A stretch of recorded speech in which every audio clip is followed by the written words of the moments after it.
não parar, não precipitar e não retroceder. Então dizer que eles sabe quando nós vamos parar? Nunca. Nunca na sua porca vida, né?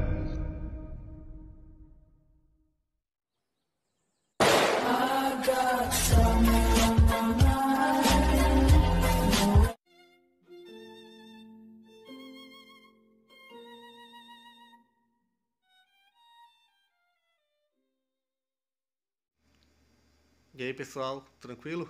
Então vem aqui antes do vídeo começar, pedir para vocês se inscreverem, quem não for inscrito, compartilhar, curtir, comentar. Quem puder seja membro do canal, que isso ajuda bastante. Tem também o link do Apoia-se. Quem puder ajudar nosso canal e apoiar financeiramente vai ser muito bem-vindo. Mas o mais importante é transmitir o conteúdo e os conhecimentos do professor Olavo de Carvalho para mais e mais brasileiros. Então compartilhe e ajude aí nossa causa. Muito obrigado a todos os membros, apoiadores do canal. Fico muito feliz. Tenho certeza que a gente está no caminho certo. Então fiquem com o vídeo e até mais. Valeu! Obstáculos fundamentais ao exercício da inteligência. E o primeiro advém da própria natureza das coisas, que é o seguinte: nós só podemos dizer aquilo que nós pensamos, ou seja, não aquilo que nós percebemos. Quer dizer, se não há uma operação de formalização e esquematização feita dentro da nossa consciência, a fala simplesmente não sai. Nós não temos nenhum meio de expressar diretamente os objetos ou expressar mesmo a sensação que eles nos trazem. Isso quer dizer que praticamente nós nunca dizemos o que estamos vendo, nós só dizemos o que estamos pensando. Se você tem consciência disso, então você pode desenvolver uma série de mecanismos corretivos ou adaptativos para você se manter o mais próximo possível do mundo da sua percepção. Agora, acontece o seguinte: as imagens que povoam a nossa memória e das quais nós extraímos aquilo que vamos dizer, elas são de duas fontes. Elas são percepções diretas ou elementos imaginários que nós colhemos aqui ou ali, por exemplo, daquilo que nós lemos, daquilo que ouvimos falar, etc, etc. E a maneira de tratar essas duas coisas é completamente diferente. Na maior parte dos casos, a gente observa que a expressão mais próxima possível de uma experiência direta é uma coisa muito difícil para as pessoas. Pelo seguinte: as nossas experiências, nossas sensações, nossas percepções são individualizadas e, na maior parte dos casos, dificílimas de transmitir. Mas a linguagem com que nós falamos é a mesma para todos. Embora ela mude no curso dos tempos, se introduzem termos novos, novas construções, etc. Mas ela é um produto padronizado, por assim dizer, para todos. Então, aí nós temos uma série de dificuldades. Primeiro, o perceber corretamente. Segundo, o memorizar corretamente. Terceiro, a transposição disso numa linguagem. E só no momento em que você transpõe uma dessas percepções de linguagem é que você se apropria dela. Tá certo? Então, isso quer dizer que aquilo que nós conseguimos apropriar do conjunto da experiência e verbalizar é muito pequeno em relação ao conjunto do que nós percebemos. E muito facilmente alterável desde fora. Por exemplo, se o indivíduo passou por qualquer desses empreendimentos de grupos de encontro, psicoterapias, qualquer desses empreendimentos de manipulação da consciência, é mais do que óbvio que ele não lembra completamente o processo. E ele não sabe o que está dirigindo o curso dos seus pensamentos. Então, a primeira coisa seria remover isso aí. Quer dizer, voltar atrás e dizer o que eu percebi mesmo. Existem, por exemplo, várias experiências nas quais te reúne o pessoal numa plateia e faz acontecer alguma coisa na frente deles, e daí depois cada um descreve aquilo de uma maneira diferente. É evidente que isso pode acontecer, mas isso não acontece sempre e isso realmente não é a regra geral. Por exemplo, se você vê um gato caminhando sobre a mesa, perguntar para 40 pessoas aqui o que vocês viram, todos vão dizer: eu vi um gato sobre a mesa, mas pode acontecer sobretudo se for um acontecimento programado, pode acontecer de surgir uma divergência nas narrativas.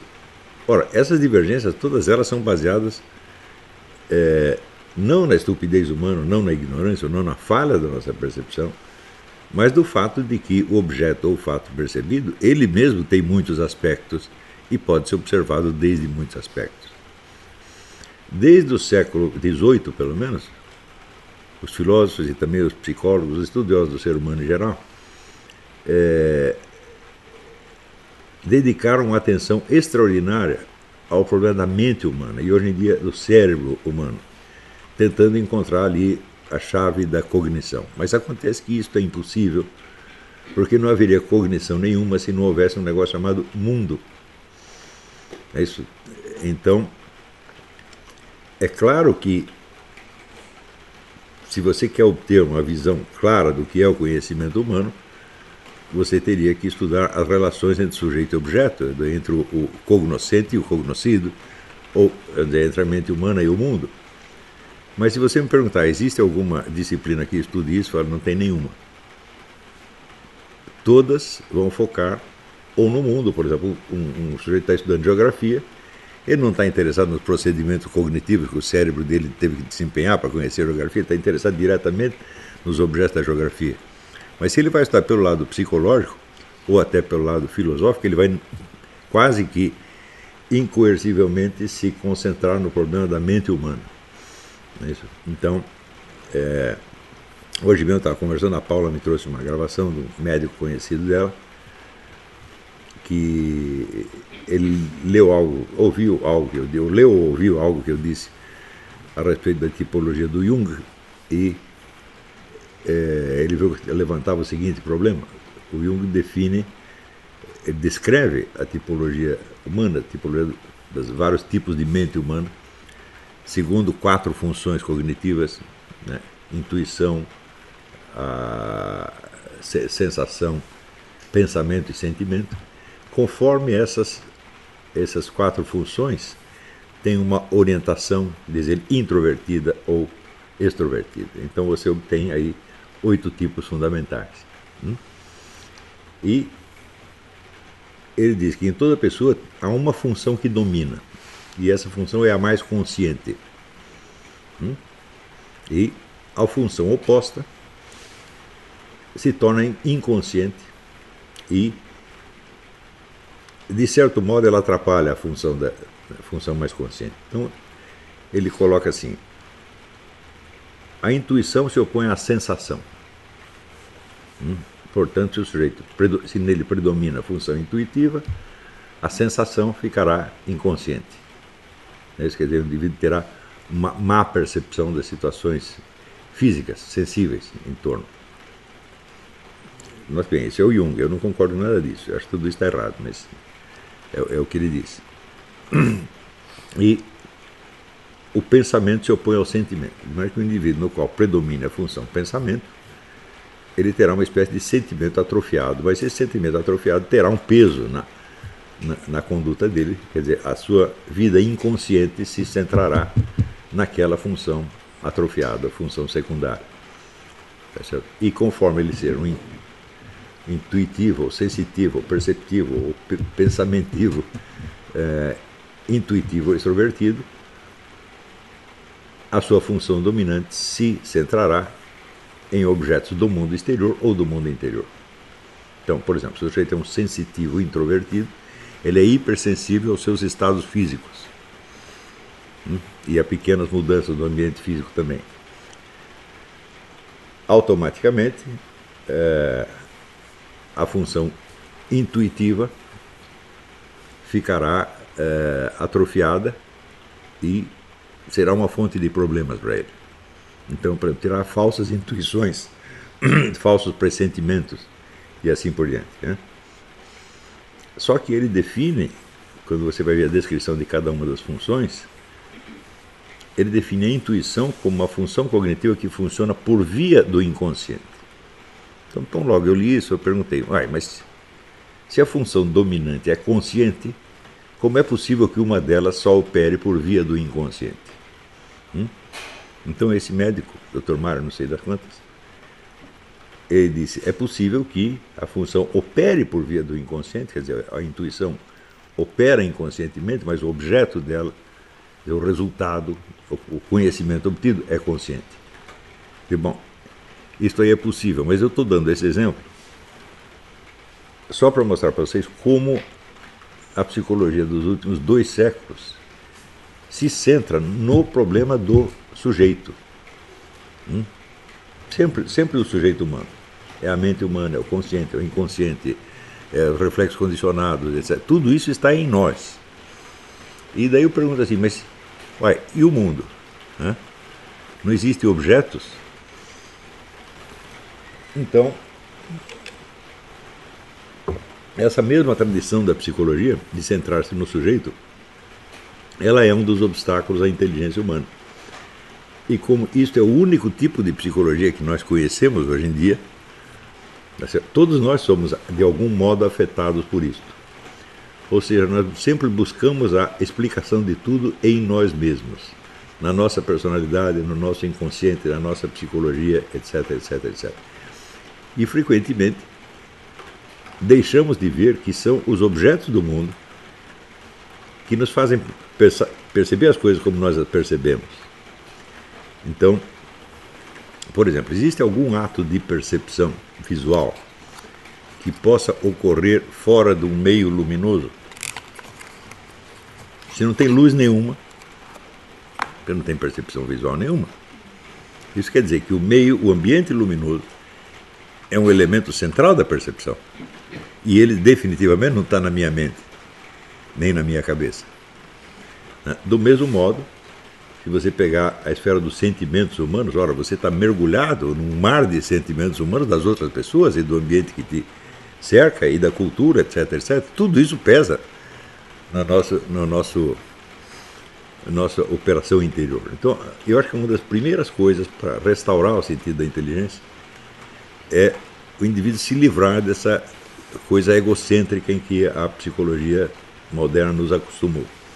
Parar de buscar explicação em você mesmo, porque tem muitas explicações externas mais satisfatórias. Hoje em dia, felizmente, já começa a surgir uma teoria que chama a teoria ecológica da percepção.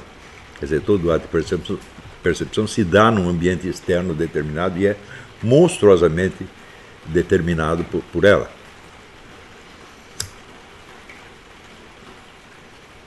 Também, eu ontem estava comentando a teoria do Kant, né? Quer dizer, o Kant é o pai de toda essa tradição.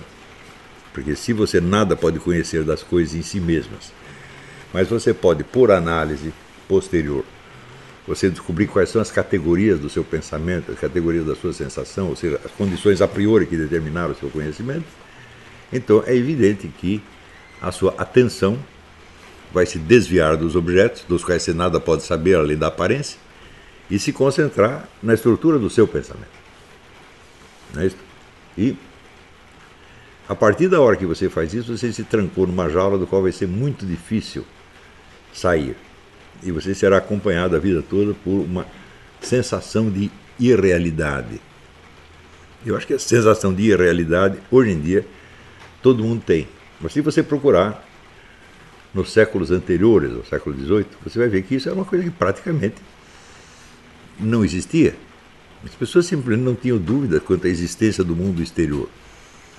Então, ou elas todas estavam enganadas e nós só passamos a ficar inteligentes depois do século XVIII, ou, ao contrário, eles tinham uma capacidade que nós não temos. Quando você observa culturas ditas primitivas, você observa às vezes que eles têm alguns conhecimentos que se perderam completamente. Por exemplo, o falecido Orlando Vilas Boas uma vez me contou uma história de uma tribo no Xingu, onde haviam desaparecido 2 crianças. E a tribo inteira procurou, foram na FUNAI, foram no exército, na polícia, todo mundo procurou as crianças, por tudo quanto ela não acharam. Daí ouviram falar de um pajé que localizava qualquer coisa. Chamaram o pajé, ele reuniu a tribo toda na oca, e disse, olha, eu vou fazer a reza aqui, quando eu terminar de rezar, as crianças vão estar aí na porta. E dito e feito. Isso quer dizer, ele sabia fazer isso. outra vez, no tempo do Fernando Henrique Cardoso, teve uma seca em qualquer lugar e ninguém conseguia fazer chover ali, mas tinha 2 pajés que sabiam. Eles chamaram os 2 pajés. Os 2 pajés foram lá, fizeram a macumbinha deles e disseram: vamos sair daqui que veio um pé d'água dos diabos. E de fato veio. Daí apareceram centenas de especialistas, conhecedores universitários, explicando aquilo em função da cultura indígena. Eu digo: mas escuta, mas espera aí, as nuvens fazem parte da cultura indígena? Foi a cultura indígena que inventou as nuvens? Não, existe um fator externo que foi operado e funcionou do jeito que se esperava. Então, se você perguntar assim, o que é uma ciência que é incapaz de explicar as relações entre uma determinada sociedade e o seu meio físico, né? E vai explicar tudo em função da cultura. Em decorrência também da tradição kantiana, tudo no mundo se dividiu em 2 coisas. Existe natureza, que é um negócio que funciona de acordo com certas leis permanentes, que a ciência teoricamente investiga, e existe a cultura, que é tudo que nós criamos. A linguagem, as artes, os costumes, etc, etc, etc. E bom, mas se essas coisas são separadas, como é que uma pode afetar a outra e a outra pode afetar uma?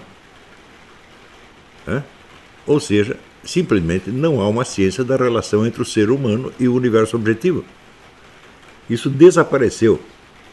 Então, se você é um indivíduo mais chegado às ciências físicas, você vai tentar explicar tudo em função de processos naturais, e se você é das ciências sociais ou da psicologia, você vai explicar tudo em função da cultura. O obstáculo que isso cria à inteligência humana é monstruoso. Porque você já tem a divisão prévia, você já tem a classificação prévia de tudo que está acontecendo. E ou a coisa se enquadra no que você entende com os conceitos que você tem, ou você simplesmente não pode enxergá-lo. Então, isso quer dizer que a famosa dúvida sobre o mundo exterior, ela se impregnou de tal modo, sobretudo no ambiente das ciências humanas, que tudo é explicado em função da subjetividade e da cultura, inclusive ações físicas que mudam o mundo material em torno, tá certo? E que ou se baseiam num conhecimento desse mundo material, ou então é tudo loucura. Como todos nós fomos educados dentro dessa cultura, nós todos estamos acostumados a, quando temos algum problema, nos perguntar: o que há de errado comigo? Quando você começa a observar tudo quanto há de errado no ambiente físico e social em torno, eu acho que a pergunta inverte.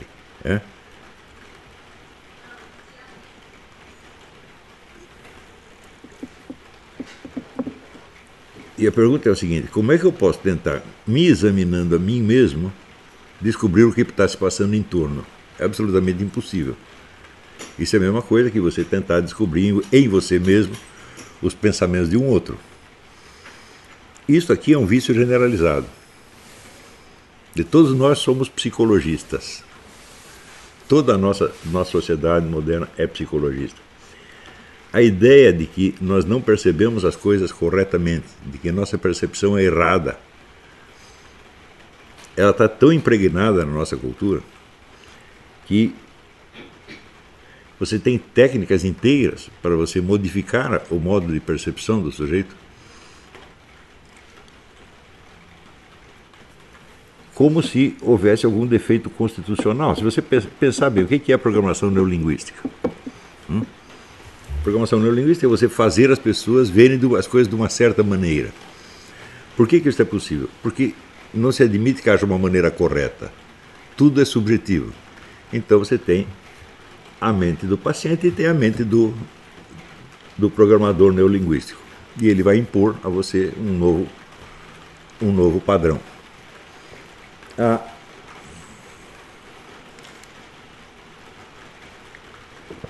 Também acontece que, por você viver num ambiente urbano, se você comparar o ambiente arquitetônico urbano, ele é muito mais uniforme do que uma floresta, por exemplo. Na floresta as formas são tão variadas que você frequentemente se perde ali no meio. não consegue nem reproduzir aquilo mentalmente. Ao passo que no meio urbano, o ambiente físico é bastante uniforme, sob certo aspecto. É até tedioso, tá certo? Isso quer dizer que no ambiente urbano você vai prestar mais atenção nos fatores humanos do que nos fatores de ordem física. Quer dizer, o ambiente urbano é constituído do quê? De costumes, de valores, né? de critérios de importância, de normas, de hábitos. É nesse mundo que você está vivendo, não é no mundo físico. Né? E quando você se volta para o mundo físico, você ou fica perdido nele, ou você tem a impressão de que ele é uma fantasia. É o famoso sujeito que trabalha no escritório, no fim de semana ele vai passar numa praia ou no mato, e depois, quando ele volta para o trabalho, ele tem a impressão que ele voltou para a realidade. A mim me parece que essa impressão está inteiramente invertida, porque tudo que você vai encontrar no escritório é um conjunto de situações criadas por decisões humanas. Portanto, tudo subjetivo.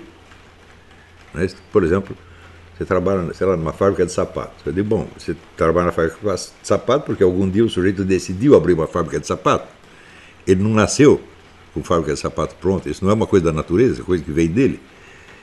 Em função disso, você tem uma série de fatores de ordem econômica, administrativa, que ele leva em conta, de modo a poder moldar a conduta dos seus empregados e obter o resultado decisivo. Quer dizer, você está inteiramente dentro de um ambiente criado por seres humanos. E tudo que é criado por seres humanos é criado porque eles quiseram criar. Vem tudo da subjetividade.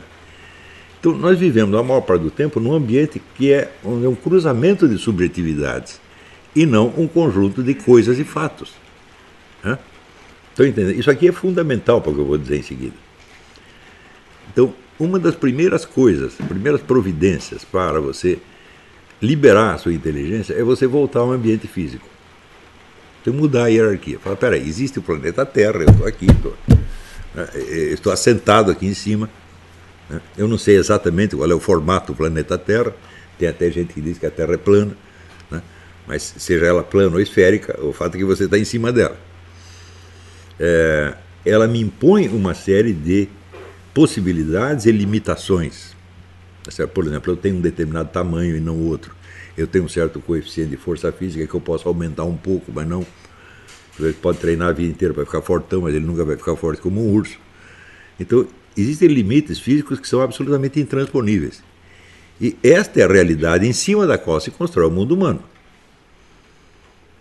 Então, em toda e qualquer situação, você atentar primeiro para os condicionantes físicos da situação e entender que eles são a realidade primária e não o mundo humano construído em torno. Mesmo porque este mundo humano ele se modifica com uma velocidade que, se a natureza se modificasse com a mesma velocidade, ela já teria terminado. Claro que existem mudanças na natureza, mas são lentas, né? São lentas e nunca são mudanças estruturais, são mudanças de detalhes. Né? Mas no mundo humano nós podemos, assim, em questão de dias, mudar todas as regras, todas as normas, todas as proibições, etc. E aliás, isso acontece. Por exemplo, você tem um golpe de Estado, um outro sujeito toma o poder, baixa uma série de leis onde tudo que era permitido fica proibido, tudo que era proibido fica permitido. E você já está metido nesse ambiente numa velocidade impressionante. Então, isso quer dizer, enquanto nos orientamos só pelo ambiente humano, é claro que nós estamos perdidos. Nós estamos fora da realidade. Então, este é o primeiro ponto. Eu me lembro quando eu era moleque, uma vez eu vi uma foto de um general de 1,20 m passando em revista soldados de 1,90 m. E eu olhava aquilo e falava, mas por que eles desobedecem esse baixinho? Evidentemente, não era por nenhum fator de ordem física. Era por uma rede enormemente complexa de obrigações e proibições na qual cada um deles acreditava. Cada um poderia pegar o baixinho e jogar dentro da lata de lixo, sem a menor dificuldade. Inclusive nós, quando fomos para Roraima, né, nós também estávamos lá fazendo conferência para os militares, tinha a tropa toda, de repente o comandante era um hominho de 1,20 m. Falei, e é aquele personagem da fotografia.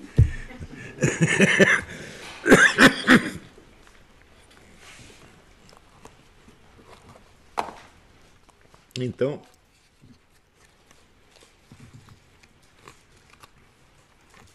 é só a partir do ambiente físico que você pode reconstruir as suas memórias de uma maneira realista. Não tem outro jeito. Agora, Aristóteles já ensinava o seguinte: a inteligência não opera diretamente sobre os dados dos sentidos. Ela só opera sobre aquilo que foi guardado na memória. Ou seja, você abstrai de tudo que você percebeu, você abstrai algumas formas que você consegue repetir na sua mente. Então aí você já tem uma primeira seleção. Ora, você seleciona essas formas baseado em que interesse? Qual é o critério de seleção? Geralmente as pessoas nem sabem qual é o critério. Por que elas prestaram atenção nisso e não naquilo? Por que tais ou quais imagens se impregnaram na memória enquanto outras que faziam parte do mesmo cenário desapareceram? Tá certo? Então, você domar a sua memória para que ela se concentre nos pontos que são realmente importantes. Mas isso só acontece se você tiver uma paixão do conhecimento, né? E se essa paixão for predominante em relação às outras. Por exemplo, nós podemos selecionar as imagens conforme as coisas sejam agradáveis ou desagradáveis, ou conforme elas sejam temíveis, né? Você tem medo de certas coisas quando aparece, sei lá, tem medo de gato. Então quando aparece o gato, bom, você não vai esquecer o gato, certamente, né? Mas o gato era o personagem determinante da situação?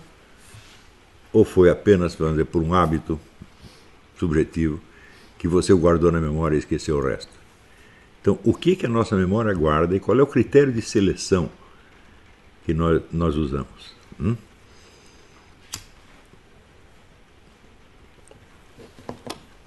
Ora, quando você observa na rua um fenômeno que você não entendeu, algo que aconteceu, estava muito confuso, você chega em casa, as pessoas perguntam o que aconteceu, o que você faz? Você tem uma explicação? Não, você não tem explicação nenhuma, você só tem uma narração. Não é isso? Então, vamos dizer, a narrativa dos fatos é o primeiro elemento. O que aconteceu realmente? A narração é o primeiro passo da compreensão. Ora, uma pessoa não aprende a fazer uma narração se ela não tiver uma extensa cultura literária. Porque existem milhões de maneiras de você narrar uma coisa, tá certo? E ao narrar você também vai ter que fazer uma seleção e uma ordenação, etc, etc. Então, vamos dizer, essa aqui é uma das minhas regras. Toda e qualquer educação tem que começar pela língua e pela literatura, não tem outro jeito. Sobretudo nas ordens narrativas. Normalmente as pessoas acham que esse é um conhecimento inferior. Sobretudo hoje em dia que nós temos a adoração do conhecimento científico. Nós temos, não, mas essas coisas são imprecisas, tem muito da fantasia, etc, etc. Mas o sujeito está falando disso, isso ele também tem a sua própria narrativa, e é uma narrativa simplória.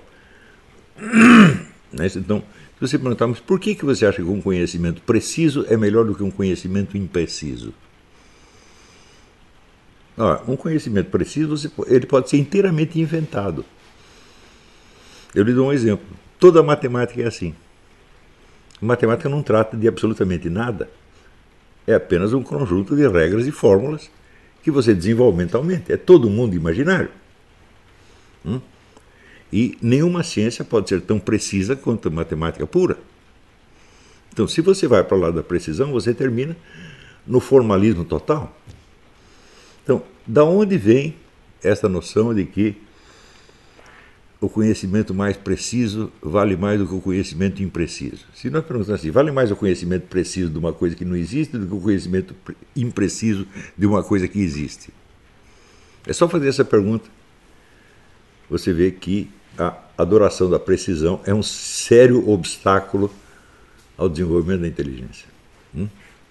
Então, Aristóteles achava que a matemática é coisa para criança, porque a matemática não requer experiência da vida. Então você pode encontrar um sujeito que aos 5 anos seja um gênio matemático. Agora, você pode encontrar aos 5 anos um sujeito que seja um gênio da narrativa literária? Não pode. Porque para fazer a narrativa você vai ter que usar milhões de elementos de memória que precisam estar na memória. Então, eu estava lendo a biografia do Jacob Wasserman. O Jacob Wasserman era um narrador precoce. Isso quer dizer que aos 12, 13 anos ele conseguia inventar uma história atrás da outra.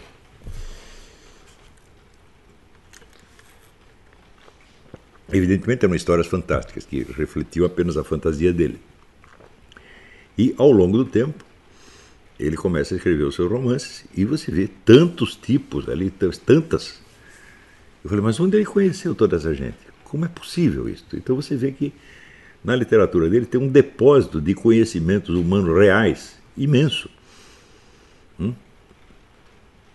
Ou seja, ele está preparado para apreender o sentido de muitas situações humanas diferentes. Então, é claro que nada disso tem precisão científica, mas tudo isso é real. Tanto que você vê alguns personagens e fala, pô, mas eu conheço essa pessoa, eu já vi esse cara em algum lugar. Agora, se você tenta desenvolver na criança, sobretudo, as aptidões de tipo matemático, você vai viciá-la a só pensar nos próprios pensamentos. Você vê que no Brasil se ensina muito mais matemática do que nos Estados Unidos. Mas muito mais, ou do que no Japão, ou do que em Singapura, em qualquer lugar. Isso é um dos motivos fundamentais da burrice brasileira. E isso é baseado num preconceito cultural, por assim dizer, fetichista, em que os nossos educadores, os nossos legisladores imaginam que os países que estão tecnicamente mais desenvolvidos estão assim porque as pessoas sabem muita matemática. De fato não é assim. Mas eles imaginam. Então esse é um preconceito provinciano que se impregnou na mente nacional, e isso está destruindo milhões de inteligências.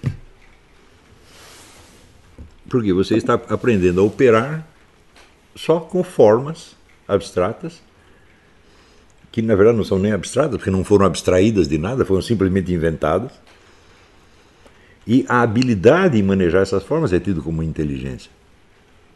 Então, isso é a mesma coisa que dizer, a inteligência matemática não existe, porque ela é a inteligência do nada. Era assim, como você aprender a jogar xadrez.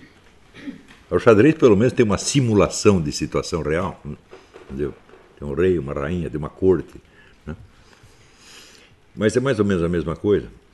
E se esse tipo de inteligência fosse tão importante quando eles pensam, então qualquer praticante de qualquer jogo que se desenvolvesse ali seria o máximo da inteligência, seria maior do que Michelangelo e Shakespeare e Isaac Newton, etc. E de fato não é assim.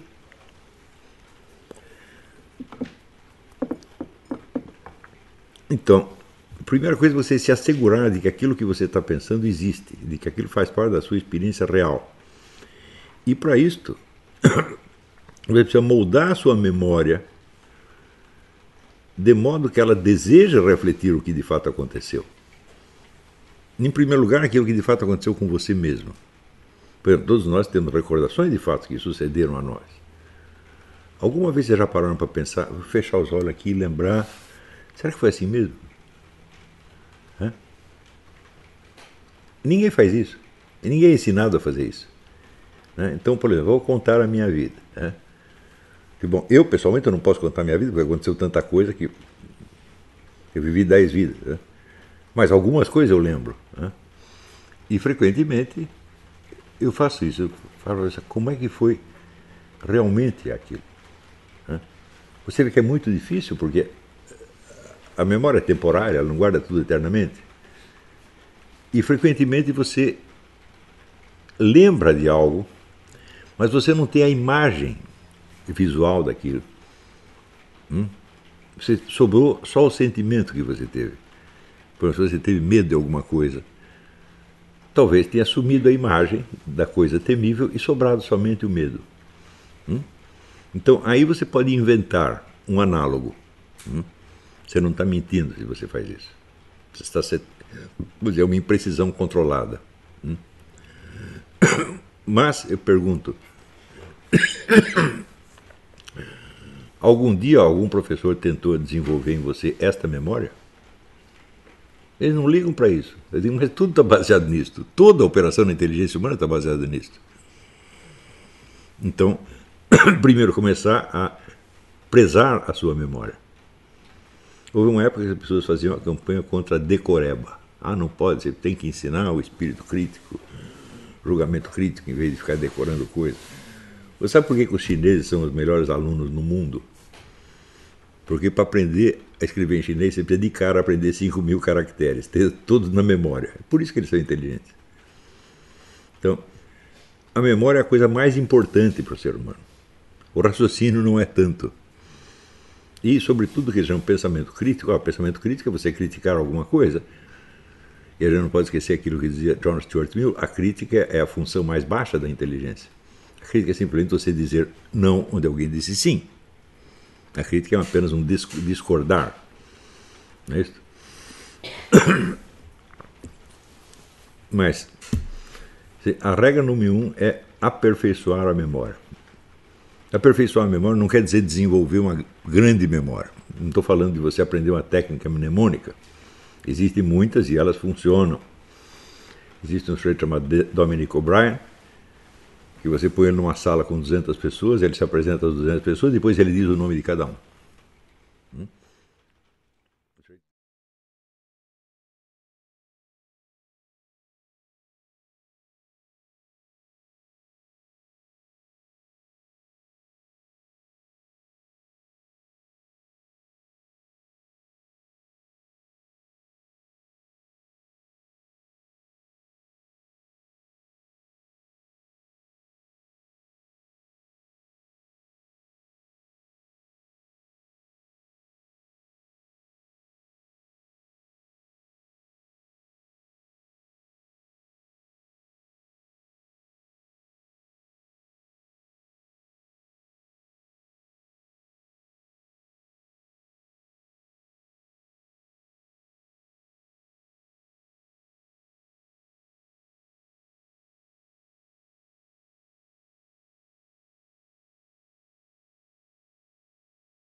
Chegamos a mais um final de uma aula, de um vídeo. Espero que tenham gostado. Quem não se inscreveu ainda, se inscreva, compartilhe, comente. Ajude o nosso canal, apoie, seja membro. E ajude o nosso canal a chegar a cada dia a mais brasileiros que precisam muito do conhecimento do professor Olavo de Carvalho. Então é isso aí, fique com Deus, até o próximo. Valeu! Então é isso aí, pessoal. Que é o nosso canal. Que são alguns livros que eu já li. A maioria foi doação, mas alguns eu adquiri, professor Olavo de Carvalho. Alguns livros se perderam aí que eu emprestei. Professor Alexandre Costa. A Bíblia Sagrada. 10 lições sobre Karl Marx. Indico a não ler esse livro, que é muito ruim mesmo. Alguns pensadores aqui que realmente, como o professor Olavo de Carvalho disse, não são pensadores. Valeu, tamo junto aí. Apoie nosso canal, seja membro.